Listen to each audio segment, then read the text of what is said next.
नमस्कार दोस्तों, DNP India में आपका एक बार फिर स्वागत है। मैं हूं आपका होस्ट और दोस्त मेहदी और आप देख रहे हैं अपना मनपसंद शो जिसका नाम है हम तुम विद मेहदी। दोस्तों, जैसा कि आप सब जानते ही होंगे कि 26 नवंबर 1949 को इलेक्टेड कॉन्स्टिट्यूएंट असेंबली ने इंडियन कॉन्स्टिट्यूशन को अपनाया और 26 जनवरी 1950 को इसे लागू कर दिया गया। कॉन्स्टिट्यूएंट असेंबली में उस वक्त कुल 389 मेंबर्स थे।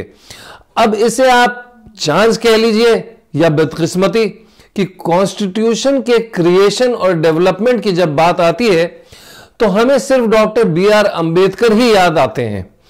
इसमें कोई शक नहीं है कि डॉक्टर अंबेडकर का कंट्रीब्यूशन कॉन्स्टिट्यूशन के क्रिएशन और डेवलपमेंट में काफी ज्यादा था, लेकिन हम ये भूल जाते हैं कि इंडिया के कॉन्स्टिट्यूशन को बनाने में औरतों का भी बहुत बड़ा कंट्रीब्यूशन था। उन्होंने भी इस कॉन्स्टिट्यूशन को शेप करने में बहुत बड़ा योगदान दिया। कॉन्स्टिट्यूशन निर्माण में कम से कम 15 ऐसी औरतें थीं जिनका शायद हम नाम भी ठीक से नहीं जानते हैं। इसीलिए मैं आपको आज उन 15 इंडियन औरतों के बारे में बताऊंगा जिन्होंने कॉन्स्टिट्यूशन को बनाने में काफी बड़ा रोल प्ले किया। सबसे पहले शुरुआत करते हैं अम्मू स्वामीनाथन से। अम्मू स्वामीनाथन का जन्म केरला के पालघाट जिले में अपर कास्ट की एक हिंदू फैमिली में हुआ था।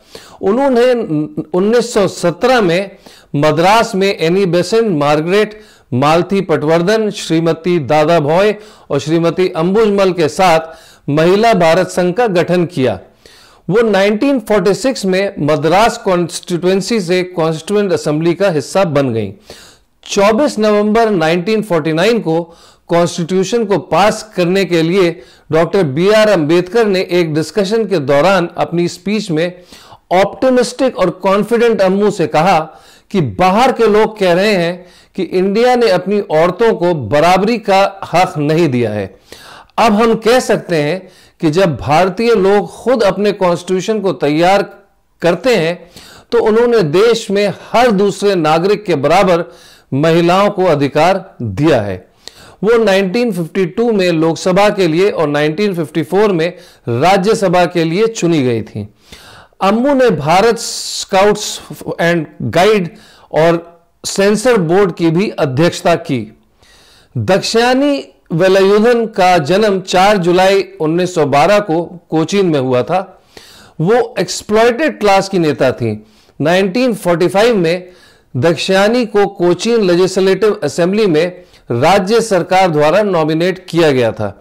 दक्षिणानी 1946 में कॉन्स्टिट्यूएंट असेंबली के लिए चुनी गई पहली और अकेली दलित महिला थी। बेगम एजाज रसूल मारलकोटला के रियासत परिवार में पैदा हुई और उनकी शादी नवाब एजाज रसूल से हुई थी। वो कॉन्स्टिट्यूएंट असेंबली की अकेली मुस्लिम महिला सदस्य थी। 1950 में इंडिया में मुस्लिम लीग खत्म होने के बाद वो कांग्रेस में शामिल हो गई। वो 1952 में राज्यसभा के लिए चुनी गई और 1969 से 1990 तक उत्तर प्रदेश विधानसभा की सदस्य रही। साथ ही 1969 से 1971 के बीच वो सोशल वेलफेयर और माइनॉरिटी मिनिस्टर भी रही। 2000 में बेगम एजाज को सोशल वर्क के लिए पद्म भूषण से सम्मानित किया गया। दुर्गाबाई देशमुख का जन्म 15 जुलाई 1909 को राजमुंदरी में हुआ था। 12 साल की उम्र में उन्होंने गैर सहभागिता आंदोलन में भाग लिया और आंध्र केसरी टी प्रकाशन के साथ उन्होंने मई 1930 में मद्रास में सॉल्ट सत्याग्रह आंदोलन में भी भाग लिया। 1936 में उन्होंने आंध्र महिला सभा की स्थापना की, जो कि जल्द ही मद्रास में एजुकेशन और सोशल वेलफेयर की एक महान संस्था बन गई। वो central social welfare board, national education council और राष्ट्रीय समिति पर लड़कियों और महिलाओं की शिक्षा जैसी कई केंद्रीय संगठनों की अध्यक्ष रहीं। वो पार्लियामेंट और प्लानिंग कमीशन की मेंबर भी थी। दुर्गाबाई आंध्र एजुकेशनल सोसाइटी से भी जुड़ी थी। 1975 में उन्हें पद्म विभूषण से सम्मानित किया गया था। हंसा जिवराज मेहता। हंसा का जन्म 3 जुलाई 1897 को बड़ौदा के रहने वाली मनुभाई नंदशंकर मेहता के यहाँ हुआ था। हंसा ने इंग्लैंड में जर्नलिज्म और सोशियोलॉजी की पढ़ाई की। वो एक रिफॉर्मर और सोशल वर्कर होने के साथ साथ एक टीचर और राइटर भी थी। उन्होंने गुजराती में बच्चों के लिए कई किताबें लिखी और गलिवर ट्रैवल्स के साथ कई अंग्रेजी कहानियों का भी ट्रांसलेशन किया। वो 1926 में बॉम्बे स्कूल कमेटी के लिए चुनी गई और 1945-46 में अखिल भारतीय महिला सम्मेलन की अध्यक्ष बनी। हैदराबाद में आयोजित अखिल भारतीय महिला सम्मेलन में उनके राष्ट्रपति के संबोधन में उन्होंने महिलाओं के अधिकारों का चार्टर प्रस्तावित किया। कमला चौधरी का जन्म लखनऊ के एक प्रॉस्परस फैमिली में हुआ था। शाही सरकार के लिए अपने परिवार की लॉयल्टी से दूर जाने के बाद वो राष्ट्रवादियों में शामिल हो गईं और 1930 में गांधी द्वारा शुरू की गई सिविल डिसोबीडियंस मूवमेंट में भी उन्होंने एक्टिवली हिस्सा लिया। वो अखिल भारतीय कांग्रेस कमेटी की वाइस प्रेसिडेंट भी थी और लोकसभा के सदस्य के रूप में चुनी भी गई थी। कमला एक फेमस स्टोरी राइटर भी थी। लीला राय, इनका जन्म 1900 में आसाम में हुआ था। उनके पिता डेप्यूटी मजिस्ट्रेट थे और नेशनलिस्ट मूवमेंट के सिंपथाइजर भी थे। उन्होंने 1921 में ग्रेजुएशन किया और Bengal women's grievance redressal committee की असिस्टेंट सेक्रेटरी बनी और औरतों के हक के मांग के लिए मीटिंग्स अरेंज की। वो जयश्री की एक मैगजीन की एडिटर भी बनी। 1937 में वो कांग्रेस में शामिल हो गई और अगले साल Bengal provincial women's congress organisation की स्थापना की। वो सुभाष चंद्र बोस की फॉर्म की हुई महिला उप समिति की भी सदस्य बन गई। 1947 में उन्होंने पश्चिम बंगाल में एक महिला संगठन और भारतीय महिला संगति की स्थापना की। 1960 में वो फॉरवर्ड ब्लॉक और प्रजा समाजवादी पार्टी के विलय के साथ गठित नई पार्टी की अध्यक्ष बन गई। मालती चौधरी, इनका जन्म 1904 में ईस्ट बंगाल, जो कि अब बांग्लादेश है, के एक प्रेस्टिजियस फैमिली में हुआ था। 1921 में 16 साल की उम्र में मालती चौधरी को शांति निकेतन भेजा गया। वहां उन्हें विश्व भारती में भर्ती कराया गया। उन्होंने नाग कृष्ण चौधरी से विवाह किया, जो बाद में ओडिशा के मुख्यमंत्री बने। सॉल्ट सत्याग्रह के दौरान मालती चौधरी और उनके पति भारतीय राष्ट्रीय कांग्रेस में शामिल हो गए और आंदोलन में भाग लिया। उन्होंने सत्याग्रह के लिए कंड्यूसिव एनवायरनमेंट बनाने के लिए लोगों से काफी बातचीत की। पूर्णिमा बनर्जी इलाहाबाद में ऑल इंडिया कांग्रेस कमेटी की सेक्रेटरी थी। वो उत्तर प्रदेश की औरतों के एक कट्टरपंथी नेटवर्क में से थी, जो 1930 के डेकेड के आखिर में वे फ्रीडम मूवमेंट में सबसे आगे थी। उन्होंने सत्याग्रह और भारत छोड़ो आंदोलन में उनकी भागीदारी के लिए कई बार गिरफ्तार उन्हें किया गया। शहर समिति की सेक्रेटरी के रूप में वो ट्रेड यूनियनों, किसान मीटिंग्स और अधिक ग्रामीण जुड़ाव की दिशा में उन्होंने काफी काम किया। राजकुमार अमृत कौर का जन्म 2 फरवरी 1889 में लखनऊ में हुआ था। वो कपूरथला के पूर्व महाराजा के पुत्र हरनाम सिंह की बेटी थी। उन्होंने अपनी पढ़ाई इंग्लैंड में की। वो औरतों की एजुकेशन और खेल में उनकी हिस्सेदारी और उनकी हेल्थ की देखभाल के लिए काफ़ी कुछ उन्होंने किया। उन्होंने ट्यूबरकुलोसिस एसोसिएशन ऑफ इंडिया और central leprosy and research institute की स्थापना भी की।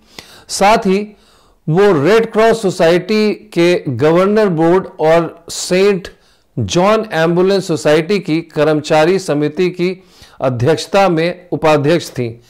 1964 में उनकी डेथ होने के बाद द न्यूयॉर्क टाइम्स ने उन्हें अपने देश की सेवा के लिए राजकुमारी की उपाधि दी थी। रेणुका एक आईसीएस ऑफिसर की बेटी थी। उन्होंने लंदन स्कूल ऑफ इकोनॉमिक्स से बीए की पढ़ाई पूरी की। 1934 में एआईडब्ल्यूसी की कानूनी सचिव के रूप में उन्होंने भारत में महिलाओं की कानूनी विकलांगता नामक एक दस्तावेज प्रस्तुत किया।